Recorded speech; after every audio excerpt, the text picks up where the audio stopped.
मंगल Dhillon channel एक ऐसा channel जो आपका जीवन बदल सकता है, जैसे अब तक बहुतों का जीवन बदल चुका है। मंगल ढिल्लोन चैनल। नमस्कार, आदाब, सत श्री अकाल। धन गुरु नानक, धन निरंकार, धन गुरु रामदास जी महाराज, धन श्री गुरु गोबिंद सिंह जी महाराज, धन श्री गुरु ग्रंथ साहब जी महाराज, धन बाबा श्री चंद जी महाराज, धन गुरु पिता ओमकारा जी महाराज, धन सभी धर्मों के संत, गुरु, महापुरुष, अवतार, पीर, पैगंबर और प्रॉफिट साहिबान। गुरु प्रेमियों, रब भगवान से मेरी बातें, माई कन्वर्सेशंस विद गॉड, रब नाल मेरियां गल्लां। इस श्रृंखला में ये एपिसोड नंबर 83 होगा, 83। हम लोगों ने चंडीगढ़ जाना था, जैसा कि मैं पहले एपिसोड में जिक्र कर चुका हूं। इससे पहले वाला जो एपिसोड था, तो हमें निर्देश आए गुरु पिता ओमकारा जी की तरफ से। कई लोग पूछते रहते हैं, जो नए लोग अचानक एपिसोड देखते हैं तो पूछते हैं कि गुरु पिता ओमकारा जी महाराज कौन है। ईश्वर का अंश, ईश्वर का अंग, ईश्वर का कण, ईश्वर के निर्देश पे एक अदृश्य शक्ति जो ईश्वर का ही रूप हो चुकी है, जिन्होंने मेरे साथ संपर्क किया। ये मेरा सौभाग्य था, पिछले जन्मों का मेरा फल था, और मुझे लिखित रूप में उत्तर दिए, मेरा मार्गदर्शन किया, मेरे सवालों के जवाब दिए, मेरे जीवन का कायाकल्प किया। ऐसा मैंने शुरू में लिखा हुआ भी है उसके नीचे। वो जो शक्ति, अदृश्य शक्ति थी, उन्हीं का नाम ओमकारा जी महाराज है। हम उन्हें गुरु पिता ओमकारा जी महाराज कहते हैं। तो वो मुझे निर्देश दे रहे थे, क्योंकि मैं उनसे बार बार पूछता रहता था। दरबारी भी मुझसे पूछते रहते थे बार बार कि उनसे प्रार्थना करें। तो हमको पहले मैसेज आ गया कि तुम शुभ मुहूर्त में निकल जाना। तो हम शुभ मुहूर्त में निकल गए, चंडीगढ़ पहुंचे, डिटेक्टिव सिद्धू के यहां पहुंचे। तो वहां जो जो हुआ उसके बारे में फिर लिख के आया। यानी हम लोग गए, तकरीबन सारा दिन निकल गया, फिर शाम को वापस आए, लेट हो गए। तो उसके मेरा ख्याल दूसरे दिन, मुझे एग्जैक्ट याद नहीं क्योंकि पुरानी बातें हैं ये, दूसरे दिन उत्तर आया। तो वो शुरुआत करते थे, हरिओम बेटा, रूपा के बारे में सबको नहीं बताना है। अब मैं नॉर्मली अपने, जैसे कुछ सर्कल में लोग हैं, या हम चंडीगढ़ गए, वहाँ कुछ और लोग बैठे हुए थे, तो रूपा के बारे में, अब इसमें दो कारण भी होते हैं। साइकोलॉजिकल कारण भी है कि वो बेचारी ठीक है मेरे साथ सेवा करवाती है, लेकिन हम जिस संसार में रहते हैं वहाँ हम सब जानते हैं लोगों की मानसिकता क्या है। तो मुझे कहीं ना कहीं अब उसको क्या कहें कि एक सबकॉन्शियस में कहीं ये बात ट्रबल करती थी कि what people must be thinking. तो वो एक तरह की एक्सप्लेनेशन कह लीजिए। तो मैं बताता था कि जब हम महाराजा था तो ये मेरे राजगुरु की बेटी थी, ऐसा मुझे शक्ति ने बताया, अदृश्य शक्ति ने। तो उसके बारे में निर्देश आया कि रूपा के बारे में सबको मत बताया कर, और ये संदेश, ये उत्तर कैसे आते हैं, कहां से आते हैं, ये भी नहीं बताना है। अब जब ये उन्होंने मुझे निर्देश दिया, ये पुरानी बात है, तो मैंने बंद कर दिया था। अब कई बार मैं अपने आप को कंट्रोल नहीं कर पाता था, लेकिन ज़्यादातर मैंने बंद कर दिया। तो ये एक निर्देश देने के बाद में फिर आगे दूसरे पैराग्राफ में 3-3, 4-4 लाइन के पैराग्राफ होते थे कि ईश्वर जो कुछ भी करते हैं उसके पीछे कुछ ना कुछ छुपा रहता है, जिसके बारे में समय आने पे हमें पता चलता है। अब ये कोई संकेत था उनका, क्योंकि हम लोग तो सब कुछ जान लेना चाहते हैं। अब ईश्वर का अपना एक सिस्टम है, तो उसकी तरफ संकेत था कि सब कुछ जानने की इतनी कोशिश मत किया करो। उसके बाद आगे लिखा था कि तुम लोग आज गुरुजी ईश्वर के घर गए, अरदास की, आशीर्वाद मिला ईश्वर का, सबके अंक मिले, बहुत अच्छा हुआ। ये उन्होंने, हम लोग आते हुए, या मेरा ख्याल दूसरे दिन हम लोग चमकौर साहब गए थे, तो वहाँ मुझे सरोपाव मिला और जो लोग मिले, उन्होंने, जो प्रबंधक थे और लोग थे, उन्होंने मुझे अपने नंबर्स वगैरह दिए, हम लोगों ने एक्सचेंज किए कि फ्यूचर में ज़रूरत पड़ती है तो हमारे काम आएगा। तो उसके बारे में ये रेफरेंस था। जैसे वो हमारे साथी चल रहे थे गुरुपिता ओंकारा जी महाराज, वैसे उन्होंने कहा भी, इससे पहले के एपिसोड में जिक्र कर चुका हूँ कि मैं तपस्या में होके भी सब देख सकता हूँ, कहीं से भी। तो वो तो गजबी मामला है।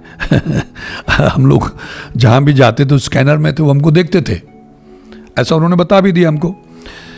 तो आगे अगले पैराग्राफ में लिखा था कि दरबारी का घर राजा के महल जैसा है, और वाकई उनका घर अच्छा बना हुआ है, बढ़िया बनाया हुआ, उन्होंने बड़े प्रेम से बनाया है। तो आगे लिखते हैं कि आज कल ऐसा कुछ लिखा, मुझे एग्जैक्ट नहीं याद है, कि उसके घर में जो कुछ भी हुआ, दरबारी के घर में जो कुछ भी हुआ, वो कुदरत के नियमानुसार हो रहा था, वो पहले से सुनिश्चित था। जो कुछ भी ईश्वर ने तय कर रखा था वही घट रहा था। वहां जो भी हुआ वो पहले से सुनिश्चित था। मैं उसमें रुकावट नहीं डाल सकता था और ना ही ईश्वर उसमें रुकावट बन सकते थे। अब ये देखिए कितनी बड़ी बात है कि जो पहले से सुनिश्चित है, जो तय हो चुका है, उसमें ईश्वर भी बाधा नहीं डाल सकते। मतलब ये स्वयं ईश्वर का अंश है, ये कह रहे हैं मैं उसमें रुकावट नहीं बन सकता था और ईश्वर भी उसमें बाधा नहीं डाल सकते हैं, वो सुनिश्चित है, वैसा ही होना है। उससे आगे लिखा कि इसीलिए कदाचित मैं तुम्हें बार बार लिख रहा था कि व्यापारी लोगों के साथ में समय तय करो, कदाचित तुम्हें पता चल सके उनके बारे में। मतलब ये इशारा था कि भाई किसको बुला रहे हो, कौन आ रहा है, तो मैं उससे अगर बातचीत करूं तो मुझे कुछ आइडिया हो जाए उसके बारे में। तो ये कहीं ना कहीं मुझे संकेत दे रहे थे कि जो व्यापारी वहां आने वाला है, मान लीजिए मैं फोन पे उससे बातचीत करता, तो बातचीत से मुझे उसके बारे में कुछ पता चल जाता।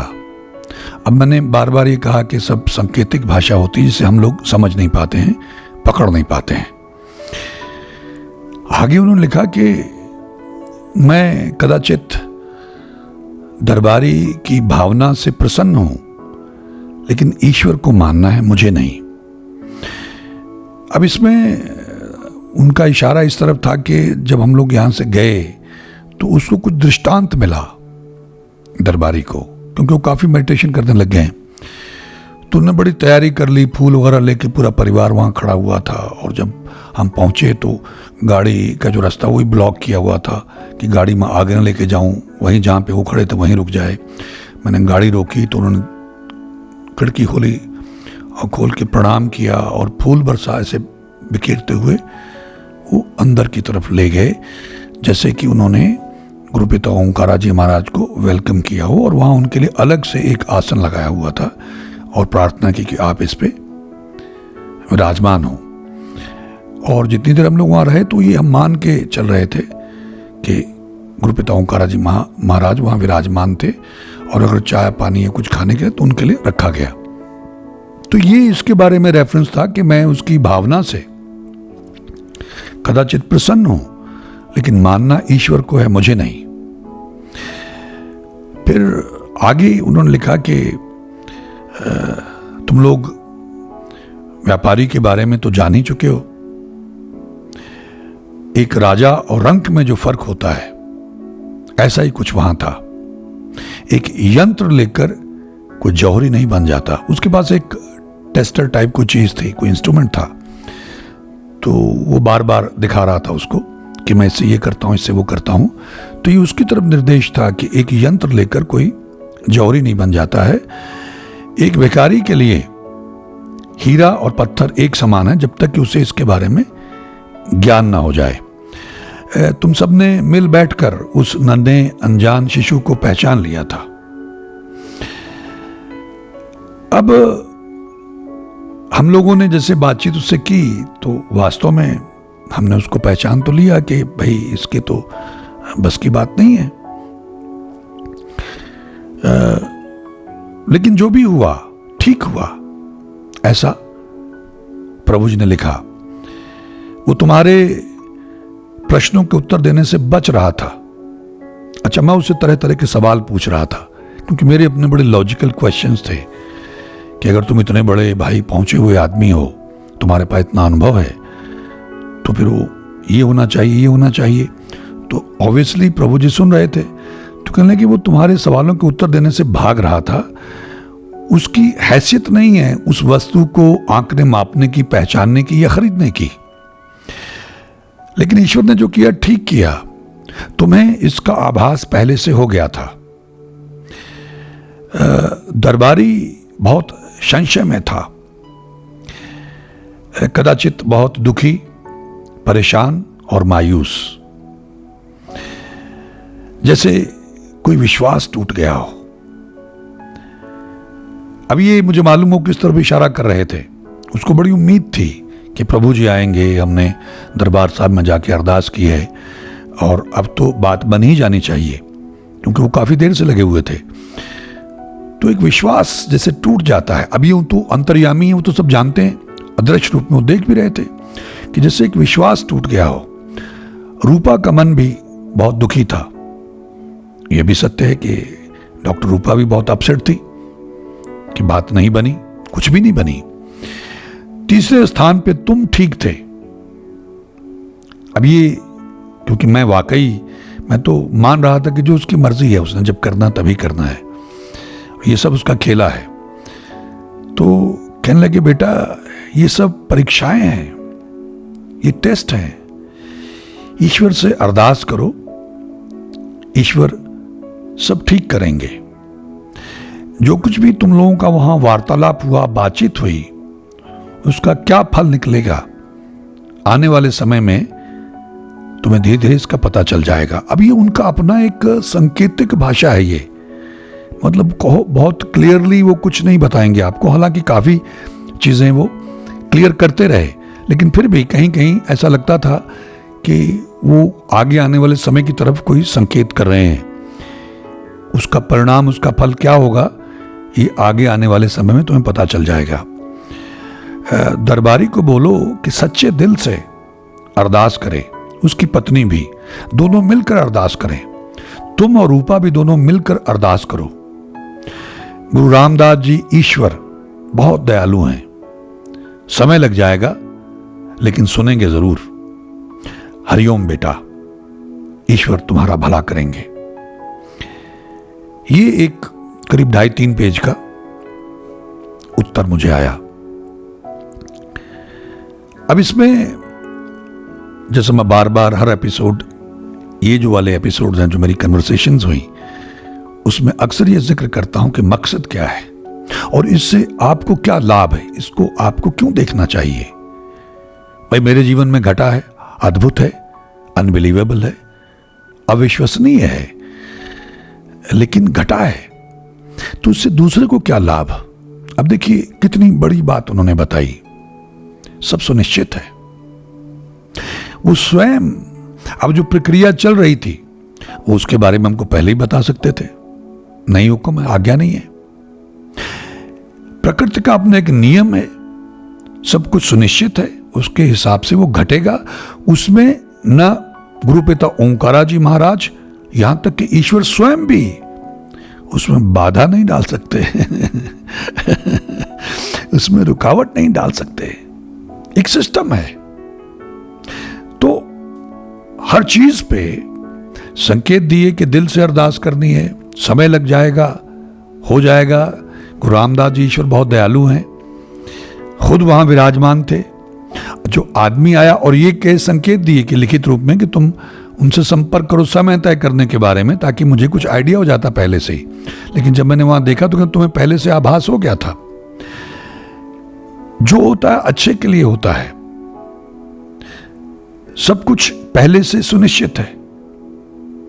तो इतनी बड़ी शक्ति ईश्वर स्वयं, इससे बड़ी तो बात कोई हो नहीं सकती है। तो इससे हम सीख क्या सकते हैं कि आपने अरदास करते रहना है, प्रार्थनाएं करते रहना है। जैसा मैं अक्सर प्रार्थना करता हूं सबसे कि माफी मांगनी है, धन्यवाद करना, नाकड़ की माफी मांगनी, प्रायश्चित करना है, सेवा करनी है, दया करनी है, पुण्यदान करना है, रात को रिपीट पे लगा के सुनना है और दिन में कान में लगा के सुनना है, और खुद अगर पाठ करना है तो अपनी आवाज को सुनना है। जो लोग हमारे धन गुरु नानक ग्रुप से जुड़े हैं, टेलीग्राम ग्रुप से, उनको मालूम है 6 से 6:30 शाम को रोज़ प्रेयर करनी है, अपने अपने घर में बैठ के। किसी का इंतज़ार नहीं करना है, कोई ऑनलाइन नहीं, कुछ नहीं। आपने बैठ जाना, आंखें बंद करके ईश्वर के नाम को जपना, जो भी नाम आपको अच्छा लगता है। वाहिगुरु वाहिगुरु करें, एक ओंकार सतनाम वाहिगुरु करें, मूल मंत्र करें, गायत्री मंत्र करें, हरिओम तत्सत करें, अल्लाहू अकबर करें, प्रेज द लॉर्ड करें, जो भी आपको अच्छा लगता है आपके धर्म के मुताबिक। अपनी आवाज़ को सुने, आंखें बंद करके पूरब उत्तर की तरफ मुंह करें, और एंड में एक अरदास करनी होती है। हम हर जगह हर वीडियो में अपना जो है वो लिंक देते हैं उस ग्रुप का, जो जुड़ना चाहे हमसे जुड़ सकते हैं। सवेरे 4 से 6 के बीच में, अगर 4 से 5 आप बैठ सकते हैं तो अति उत्तम टाइम है ये, नहा धो के यही करना है। ये शुरुआत है कि जपना और सुनना है। और शाम को 6 से 6:30 हम लोग दुनिया भर में हमारे जो ग्रुप से लोग जुड़े हुए हैं वो बैठ के प्रेयर करते हैं। आदत डालिए, धीरे धीरे आपको आदत पड़ जाएगी and you will start enjoying. तो ये तो एक है, लेकिन ईश्वर ने जो सब कुछ तय कर रखा है, तो आप ईश्वर से अरदास कैसे करेंगे, प्रेयर कैसे करेंगे, जब हमारा मन उसको मानता ही नहीं है। तो ऐसे धीरे धीरे आपका मन मानने लग जाएगा, चैन आएगा, राहत मिलेगी। जैसे तमाम लोग लिखते रहते हैं कि ऐसे कर दो, ऐसे कर दो, बाबाओं के पास हम लोग भागते हैं, कोई नहीं बदल सकता है कुछ। ये देखिए, लिखित प्रमाण है हमारे पास, उस मालिक के दरबार से, उस मालिक का अंश, एक अदृश्य शक्ति हमको लिखित रूप में लिख के भेज रही है। और मुझे उन्होंने आज्ञा दी, हालांकि कहा कि रूपा के बारे में मत बताया कर कि ये कौन है, इसके साथ क्या रिश्ता है, किसकी बेटी है, कैसे ही मुझे मिली, और जन्मों जन्मों से ये मामला चल रहा है। और ये संदेश क्योंकि मैं बताता था लोगों को, तो अब भी लोगों के लिए बड़ा मुश्किल है इसको मानना। लेकिन बाद में उनके मन में दया आ गई, तो उन्होंने कहा कि अगर तू ये जो कुछ भी तुझे उत्तर दिए हैं, इस ज्ञान से तो लोगों को बता के, चित्र बना के तो लोगों का मार्गदर्शन करना चाहता है, तो आज्ञा है, अन्यथा मैं नहीं करता। ये मैं कई बार कह चुका हूं। तो यहां उन्होंने मुझे उस वक्त जो प्रोसेस चल रहा था, ऐसा भी 1-2 जगह कहा, शायद कुछ वीडियोस में पहले कह चुका हूं कि अभी मत बताया कर, बाद में बताना, मेरे चले जाने के बाद। हालांकि चले तो कहीं नहीं गए, लेकिन एक सिलसिला बंद हो गया। अभी भी मैं जब कहता हूं कि यहाँ सुन रहे हो सकते हैं, या वहां जहां समाधि में हैं, जहां तप कर रहे हैं, वहां से भी सुन रहे हैं, देख रहे हैं, कहीं भी आ जा सकते हैं वो। तो अगर ईश्वर, ऐसी शक्ति, ईश्वरीय शक्ति कुछ बदल नहीं सकती है। आगे जो एपिसोड्स आएंगे आप उसमें देखिएगा, क्योंकि दरबारी जो हैं वो बहुत ज़्यादा अपसेट हो गए थे, और मतलब अपनी सीमा में रहते हुए भी, लेकिन वो बहुत कुछ इस तरह की बातें करने लग गए थे जो उन्होंने सुनी। वो तो सब सुनते हैं, और फिर जो जवाब दिए उन्होंने, मतलब वो झटके देने वाले जवाब थे। तो अब वहां हमको पता चला, और ये बहुत ही मतलब अनबिलीवेबल मामला है कि जो तमाम लोग, मैं ये उनके लिए कह रहा हूं कि जो रोते बिलखते रहते हैं, हमको फोन करते रहते हैं, मैसेज करते रहते हैं, ये हम सब की अज्ञानता है। भाई कम से कम और कुछ नहीं तो मैं इतना नाम जपता रहा हूं, इतनी देर से लगा हुआ हूं, सेवा करने की कोशिश करता हूं, तो मुझे जो छोटी मोटी प्रॉब्लम्स आती मेरे अपने कर्मों की वजह से, ईश्वर उसको तो ठीक कर ही सकते थे। एक तरफ इतनी बड़ी कृपा, इतना बड़ा मार्गदर्शन, जीवन का कायाकल्प, और दूसरी तरफ वो जो परेशानी, वो जो प्रॉब्लम, वो जो सजा है, उसको खत्म कर सकते थे, लेकिन नहीं करेंगे। सुनिश्चित है ना, नियम है, विधान है, प्रकृति का, ईश्वर का, कुदरत का, वाहिगुरु का, गॉड का, अल्लाह का विधान है, नियम है, कानून है, तो नहीं बदला। तो अगर वो रैशेस की मुझे प्रॉब्लम थी तो थी, या मेरे जीवन में और बहुत सारी प्रॉब्लम्स हैं तो हैं, मुझे उनसे निपटना। और कई बार लिखते थे कि अपने विवेक से काम ले, अपनी बुद्धि से काम ले, बुद्धि का इस्तेमाल कर, तुझे ईश्वर ने इतनी तीव्र बुद्धि दी है तो वैद्य के पास जा, उसको वैद्य के पास ले जा, डॉक्टर रूपा को, उस सेनापति को। तो जो प्रोसेस, अब हो सकता है उस वैद्य का हमने पीछे कुछ हिसाब देना हो, लेकिन उसके पास हमने इस ढंग से पहुंचना हो। ये बड़ा कॉम्प्लिकेटेड मामला है, इसको समझ पाना बहुत मुश्किल है। लेकिन इतनी बात जरूर समझ में आती है और बहुत क्लियर है कि उस मालिक ने सब कुछ सुनिश्चित कर रखा है, उसको कोई बदल नहीं सकता है। जैसे मैंने वो एक साधु की, एक फकीर की बात बताई थी, हजरत मूसा वाली, तो उसमें भी देखिए कि ऐसा कोई फकीर अगर हो जो ये पूछने लग गया कि कहां का दूं, पूछा था कहां का ज्यादा पसंद था उनको तो जगह जगह काट के देता हूं, जहां का पसंद आए फिर वहीं का ज्यादा ले जाना, वहीं का किलो भर ले जाना। ऐसा फकीर जब हजरत मूसा से अल्लाह ताला ईश्वर कहते हैं कि मैं उसको कैसे मना कर सकता हूं, उसका कहा हुआ मैं कैसे टाल सकता हूं, तो ऐसा कोई बिरला होता है जो पलटते, वरना तो 99.9% कोई नहीं पलट सकता है। सब उसके हुक्म में है। जैसा मैंने बार बार पहले भी कहा कि जो पा लेता है, समझ लेता है, जिसकी वो अवस्था बन जाती है, जो उससे जुड़ जाता है, वो तो पूरी तरह से उसके हुक्म में आ जाता है, उसकी रजा में आ जाता है। आगे आने वाले एपिसोड्स में हमको समझाने के लिए और खास करके दरबारी को समझाने के लिए गुरु पिता ओमकारा जी महाराज ने गुरु गोविंद सिंह जी महाराज का जिक्र किया। वो ईश्वर का अंश थे और क्या क्या देखा उन्होंने, क्या क्या भोगा। तो ये हम लोगों को समझना चाहिए। मैं अक्सर लोगों से कहता भी रहता हूं कि भाई अपने मर्जीवड़ों को, अपने गुरु साहिबान को जरा याद किया करो। हम तो थोड़ी थोड़ी बातों के ऊपर विचलित हो जाते हैं, डावाडोल हो जाते हैं, दुविधा में पड़ जाते हैं, शिकायतें करने लगते हैं, कहाँ है ईश्वर। जैसे कुछ लोग यहाँ लिखते हैं, मैं तो इतनी देर से लगा हुआ हूँ, मैं इतनी देर से सवेरे उठ के ये करता था, ऐसे करता था, वैसे करता, कुछ नहीं हो रहा है, या ये हुआ या वो हुआ। शिकायतें हैं, नहीं, शिकायतों से नहीं मिलेगा, कुछ भी नहीं हासिल होगा। उसका निज़ाम है, उसका एक सिस्टम है। और ये एपिसोड में ये बात बड़ी खुल के सामने आई कि वो हमको सब बता, अच्छा ये बताने के बारे में भी आगे आएगा इसमें, क्योंकि दरबारी जानना चाहते थे, वो सब सुनते थे, ईश्वर के कण सब सुनते थे, तो उन्होंने जवाब दिया। मतलब उससे ये जो 3-4 एपिसोड्स आएंगे, इनमें ये बात पूरी तरह से कंफर्म हो जाती है, लॉजिकली, साइंटिफिकली, हर तरह से, कि सब कुछ सुनिश्चित है, प्री डेस्टिन्ड है, प्री फिक्स्ड है, प्री प्लान्ड है। ईश्वर स्वयं भी उसे नहीं बदलते हैं, क्योंकि अगर किसी नौसखिए ने कुछ बनाया हो, उसमें कोई कमी रह गई हो, फिर तो वो दोबारा उसको रेक्टिफाई करने की कोशिश करे। लेकिन ये ईश्वर का निर्धारित किया हुआ सिस्टम है, ये त्रुटिहीन है, इसमें रेक्टिफिकेशन की गुंजाइश नहीं है, कुछ गड़बड़ है ही नहीं, कमी है ही नहीं है। तो फिर रेक्टिफाई क्या करना, उसको ठीक क्या करना, चेंज क्या करना है, ये जब हमारी समझ में आ जाएगा तो धीरे धीरे हम सरेंडर करने की कोशिश करेंगे, कबूल करेंगे, स्वीकार करेंगे। मैंने बोया है और मुझे काटना पड़ेगा, मुझे भोगना पड़ेगा। हाँ, जो मैं बार बार कहता रहता हूं कि ईश्वर का नाम, अल्लाह वाहिगुरु गॉड का नाम, वो हमें सहारा देगा, कुव्वत देगा, ताकत देगा, हिम्मत देगा, साहस देगा, बर्दाश्त करने का मादा देगा।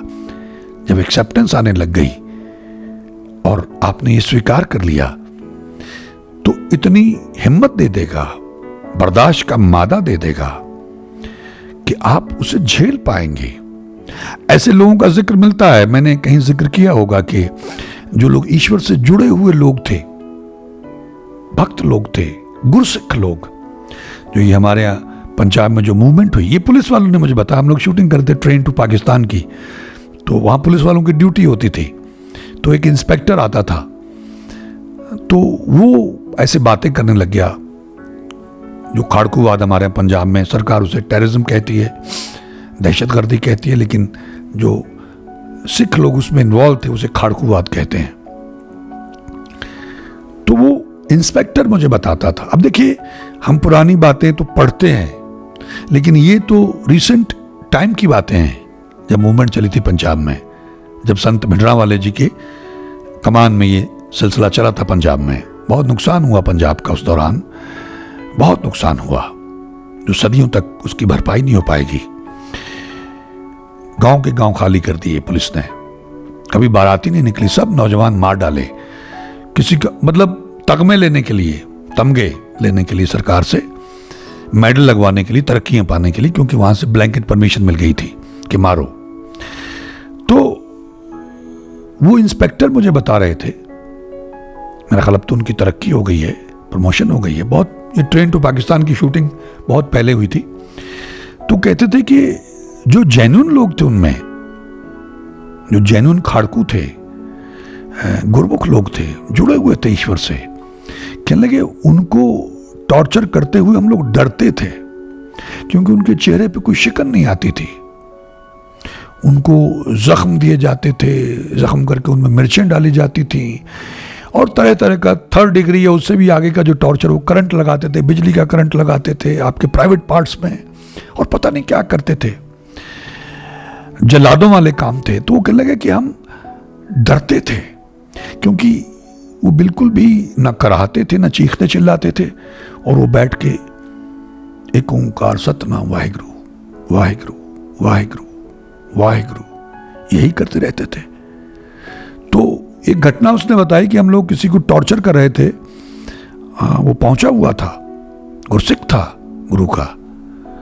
तो जैसे ही एसएसपी ने आके सिगरेट जला के उसको इंटेरोगेट करने की कोशिश की, तो वो आदमी जो शांत भाव से बैठा हुआ वाहिगुरु वाहिगुरु कर रहा था, इतने सारे टॉर्चर के बावजूद उसने उसको गाली दी,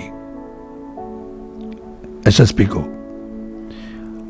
हमारे यहां पंजाबी में खोती चुंगदा है, यानी गधी का दूध पी रहा है सिगरेट पीने को, वो ऐसा बोलते हैं गुरसिख लोग, निहंग सिंह लोग। खोती चुंगना मतलब जैसे आप थन को मुंह लगा के उसको चुंगना, बच्चा अपनी मां के स्तन से दूध वो चुंगता बोलते हैं जो पीता है, तो ना खोती चुंग रहा है, ठीक है। उसको इस बात की परवाह नहीं थी, टॉर्चर की परवाह नहीं थी। तो ये रीसेंट घटना है, क्यों? क्योंकि आप उससे जुड़ गए। जब जुड़ गए तो किसी चीज की परवाह नहीं है, कोई टॉर्चर उनको डमगा नहीं सकता है, हिला नहीं सकता है, ठीक है। ऐसे ही हम लोग तो छोटी छोटी बातों में, अगर पिछला आप इतिहास देखें तो उसमें भी कमाल कमाल के लोग हुए हैं, मैं इसके जिक्र करता रहा हूं पहले। तो मेरा कहने का अभिप्राय ये कि सब कुछ सुनिश्चित है, और उसकी रजा में राजी रहने से बड़ा कोई तप नहीं है। ये भक्ति की पराकाष्ठा है कि आप कबूल करें, स्वीकार करें। अब ये कबूल और स्वीकार कैसे होगा? जब आप जपेंगे, सुनेंगे, निरंतर जपेंगे। ये नहीं कि 1 घंटा आधा घंटा जप लिया, क्योंकि हमने जन्मों जन्मों से पाप इकट्ठे किए हुए हैं, अब उनको धोने में टाइम लगेगा। जैसे मैं सुना चुका हूं बुल्ले शाह जी का, बोलिया चादर मैली साबन थोड़ा, किते बैठ के नारे तुवांगे, पापा वाले दाग नहीं लेने, तुवांगे ते रोवांगे। तो ये चादर मैली है, पता नहीं कब से, उसको धोने में, दाग उतारने में टाइम लगेगा। जो प्रॉब्लम्स हमारे जीवन में हैं, जिनको हम झेल नहीं पा रहे हैं, फेस नहीं कर पा रहे हैं, मतलब दाग हैं, पाप हैं, कुछ हमने पाप कर्म किए हैं, वो हमारी आत्मा की मटकी में संचित पाप कर्म के रूप में मौजूद हैं। जब वो खत्म हो जाएंगे, राहत मिल जाएगी। अब उसका तरीका यही है कि आपने निरंतर जपना है, सुनना है, जपना है, सुनना है, माफियां मांगनी है, नाक रगड़ के माफी मांगनी है, प्रायश्चित करना है, धन्यवाद करना है, दया करनी, पुण्यदान करना है, चलते फिरते काम करते उसका नाम जपना, उससे कनेक्टेड रहना है। ये जब आप करते रहेंगे तो धीरे, अब ये एक तो आप भोग रहे हैं, तो वो जो आपका अकाउंट था वो क्लियर हो रहा है। ये मैं पहले भी कह चुका हूं कि जब आप कष्ट भोग रहे हैं तो उससे लाभ ये है कि आपका जो खाता है वो क्लियर हो रहा है। कष्ट भोग के ही होगा, वो आपको भोगना पड़ेगा, आपने किया है, दूसरा कैसे भोगेगा। और साथ में आप नाम जप के, ये जो मैंने बताया 5-7 ये कैप्सूल्स हैं जो रेगुलरली मैं कहता रहता हूं कि अपने धर्म स्थानों में जाके नाक रगड़ के माफी मांगो, धन्यवाद करो, सेवा करो, प्रायश्चित करो, और वहां पे जो भी सेवा होती है उसमें हिस्सा डालने की कोशिश करो। बैठ के सुनो, जपो, अगर पाठ हो रहा तो सुनो, नहीं तो खुद जप के सुनो, दान करो, पुण्य दान करो, दया करो, रात को रिपीट पे लगा के सो, दिन में कान में लगा के सुनो, बैठ के कोई पाठ करे, कोई पड़ा हुआ बीमार है उसके पास बैठ के पाठ करे, वो सुने, अपने पास जल रख लो। आपने 1 घंटा 2 घंटे पाठ किया, उसके बाद उसमें फूंक मारो, वैसे भी वो चार्ज हो गया, तो वो अमृत बन जाता है। आपकी ये जो साउंड है, इसकी तरंगें उसको पवित्र कर देती हैं। जैसे हर की पौड़ी से जल लेके आते हैं, बहुत काम करता है क्योंकि वहाँ निरंतर पाठ चलते हैं। तो पानी के ऊपर जापान में एक्सपेरिमेंट किए गए हैं, उसको बुरा भला कहा गया, गालियां दी गई तो काला पड़ गया, जिसकी तारीफ की गई और निखर गया। पानी में बहुत बड़ी रिसेप्टिविटी है, इसलिए महापुरुष जल बना के देते, जो फूंक मार के देते हैं जल बना के देते, उसमें रिसेप्टिविटी है। तो आप अपने पास जल रखा करें। जितने भी लोग पाठ करते हैं, 2 घंटे करते हैं, 1 घंटा करते हैं, आधा घंटा करते हैं, तो जब आप बोल के पाठ करेंगे, सुनेंगे, आंखें बंद के लगे, जल रखा हुआ है, वो चार्ज हो रहा है, वो अमृत बन जाएगा। एक स्टेज आपकी आएगी कि उसको आप चार्ज कर दिया करेंगे। आपने उसमें 3 फूंक मार दिए तो चार्ज हो जाएगा। किसी को बीमार को पिला देंगे तो बीमार ठीक हो जाएगा। मैंने ये एक्सपेरिमेंट्स किए थे काफी पहले और बहुत सारे लोगों को देखा करते हुए। तो जब मंत्र सिद्ध हो जाता है, आप लोग ग्रहण हो वहां सिद्ध कर लें, 108 बार कोई भी मंत्र ले लें, चाहे वाहिगुरु वाहिगुरु एक ओंकार सतनाम वाहिगुरु का मूल मंत्र है, गायत्री मंत्र है, हरिओम तत्सत अल्लाहु अकबर है, 108 बार करें। और कुरान शरीफ कोई आयत है, और कोई आपके पास चौपाई है, गीता कोई श्लोक है, गुरु ग्रंथ साहब में से कोई शब्द है, ताती वाव है, कोर दुखंग है, मैं ये करता रहा हूं। तो ग्रहण के वक्त, चंद्र ग्रहण हो, सूर्य ग्रहण हो, जितनी देर हो उतनी देर बैठ जाए माला लेके 108 बार। 108 ब्रह्मांड का कोड है, ये बताया गया है। 9 नंबर सर्वोपरि है, अल्टीमेट है। ऐसा जिन लोगों ने रिसर्च की है कि ये किंग है और 6 और 3 उसके वजीर हैं। इस पर लोगों ने बड़ा काम किया है और इत्तेफाक से मेरा नंबर 9 है, 18 जून 9 नंबर है। ये लोग बहुत एग्रेसिव होते हैं न्यूमरोलॉजी के मुताबिक, इनको आर्मीज में जनरल्स वगैरह होना चाहिए और डाई हार्ड लोग होते हैं, हार नहीं मानते। और अगर मैं अपना जीवन देखूं, और ये सेल्फ मेड लोग होते हैं, तो सारा जीवन मैंने संघर्ष ही किया है, अब भी लगा हुआ हूं, लगा रहता हूं।